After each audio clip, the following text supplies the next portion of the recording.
Some of the most important people behind today's space missions died decades before those missions were ever conceived.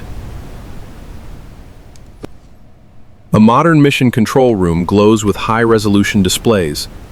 Engineers prepare a spacecraft using powerful computers, digital models, and software that would have seemed impossible during the Apollo era.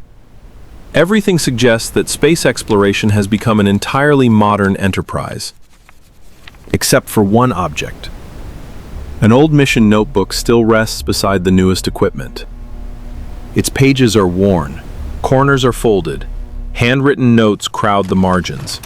At first glance, it looks like something that belongs in an archive, not beside an active flight console. Yet it remains within arm's reach because some of the decisions keeping today's spacecraft alive were first recorded by engineers who never lived to see these missions fly. That is the hidden infrastructure of modern space exploration. Not a newer rocket, not a more advanced spacecraft. An inheritance. For years, the notebook looks almost ordinary. Then another document enters the room. A thick binder of printed assembly language code is carried into the Voyager operations area at NASA's Jet Propulsion Laboratory. The paper is older than many of the engineers reading it. Some pages contain handwritten notes from the 1970s, when Voyager had not yet crossed the orbit of Saturn, much less entered interstellar space. The flight team is not studying history. They are trying to solve a problem happening now. Far beyond every planet, a spacecraft continues transmitting across billions of miles. A modern command must be prepared. But predicting what that command will do requires reasoning that never fully made its way into official documentation. Engineers return to printed code sheets because the handwritten observations beside them preserve something digital records alone do not. The command waiting on today's screen depends on a note written by someone who retired decades earlier. That dependence became impossible to ignore as the original Voyager engineers reached retirement themselves. Knowledge transfer stopped being an administrative exercise and became part of keeping the mission alive. Experienced programmers explained not only what the code did, but why it had been written that way, passing along operational instincts that could not be reconstructed from software listings alone. One programmer, Larry Zottarelli, became a particularly important bridge between generations before retiring in the middle of the last decade.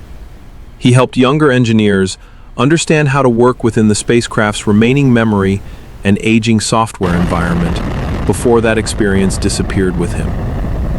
Voyager kept flying. The people who understood it were becoming harder to replace.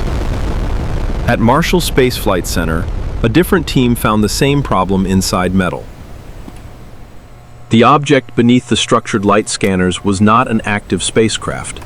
It was a massive rocket engine built during the 1960s. Its surface had become evidence. Engineers scanned surviving F-1 engine hardware while evaluating propulsion technology for modern launch systems. Original drawings still existed. Design documents had survived. Yet the physical engine did not perfectly match the paper record. Welds varied slightly. Brazed joints reflected tiny adjustments made by technicians standing on factory floors more than half a century earlier. Those craftsmen solved problems with experience, hands, and judgment. Many of those solutions never entered the official blueprints. The scanner could measure the metal. It could not explain every reason the metal looked that way. To answer that, engineers combined digital scans with old manufacturing records, test reports, and physical examination of surviving engines. In some cases, the hardware itself preserved information that no written document had captured. The blueprint described the intended machine. The engine revealed the one that had actually been built. That distinction mattered because modern propulsion programs were trying to inherit performance, not simply drawings. Orion brought the same dependency into the future. The capsule needed a heat shield capable of surviving the violence of returning from deep space. Modern composite materials appeared to offer the obvious path forward. Yet engineers eventually returned to archived Apollo manufacturing methods for Avcoat, a hand-applied ablative material whose performance depended on techniques developed decades earlier. Rows of honeycomb cells were filled manually, one by one. A spacecraft designed for future lunar missions carried a surface finished through methods recovered from another era, because newer processes could not automatically reproduce the same thermal behavior. New machines kept reaching back to old experience. Then, an absence changed the way NASA treated engineering knowledge. After the Challenger accident, investigators found that warnings about the Space Shuttle's O-ring performance in cold temperatures had already been documented. Engineer Roger Boisjoli had raised serious concerns before launch. The information existed. The organization failed to give that knowledge enough authority when the final decision was made. Experience was not enough if it could be ignored. It had to survive inside the decision-making process. Years afterward, NASA expanded formal lessons learned systems and required engineering teams to consult accumulated mission experience during the development of future spacecraft. Historical failures became active design requirements, not reports left on shelves. The notebook had changed again. It was no longer only a personal record. It had become part of the operating system. As the Space Shuttle program approached retirement, another quiet race began. Knowledge capture specialists followed veteran technicians through hangars and maintenance facilities with cameras and recording equipment. They documented demonstrations that had never appeared in manuals. Specialists explained how thermal protection tiles were inspected, handled, and repaired. Motions that once existed only in muscle memory became permanent recordings. Some techniques were preserved just in time. Others had already vanished. The pattern extended beyond individual missions.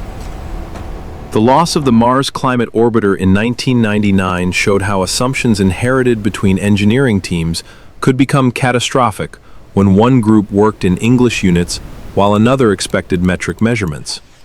The software functioned exactly as written. The shared understanding around it did not. Documents alone could not guarantee continuity.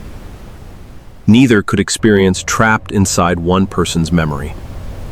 Only deliberate preservation connected one generation safely to the next.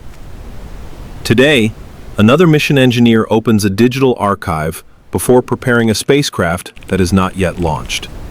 Engineering standards, historical test reports, interview recordings, handwritten notes, and decades of accumulated flight experience sit beside the newest design software as working parts of the mission. The notebook is still there. Only now it exists on paper, in scanned archives, inside recorded conversations, and within engineering standards written after countless earlier successes and failures. The spacecraft waiting on the launch pad appears entirely new. The fingerprints guiding it are much older.